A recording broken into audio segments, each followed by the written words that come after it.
তুমি কি লক্ষ্য করেছো ৫ বছর আগের কোনো অপমানের কথা মনে পড়তেই আজও তোমার মন খারাপ হয়ে যায়? অথচ ঘটনাটা অনেক আগে শেষ হয়ে গেছে। এর কারণ শুধু তোমার স্মৃতি নয়, এটা তোমার মস্তিষ্কের একটি অদ্ভুত বৈশিষ্ট্য।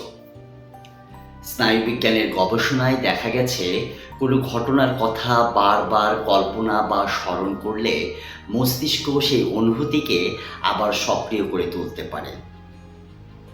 তাই পুরনো কষ্টকে প্রতিদিন মনে করা মানে অনেক সময় নিজের ভেতর সেই কষ্টকে বারবার জীবিত রাখা। একজন মানুষ হয়তো তোমাকে একদিন কষ্ট দিয়েছিল, কিন্তু তুমি যদি সেই ঘটনাকে প্রতিদিন মনে করো, তাহলে সে একদিন কষ্ট দিলেও তুমি কিন্তু নিজেকে প্রতিদিন কষ্ট দিয়ে যাচ্ছ।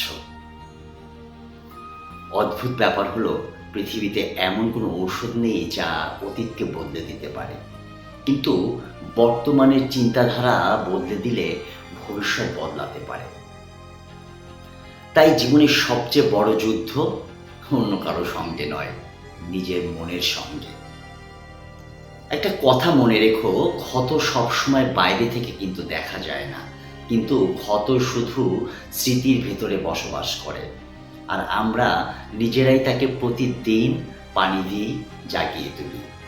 হয়তো সুখ খুঁজতে তোমাকে নতুন কোথাও যেতে হবে না, শুধু কিছু পুরনো দুঃখকে আর প্রতিদিন ডেকে এনো না।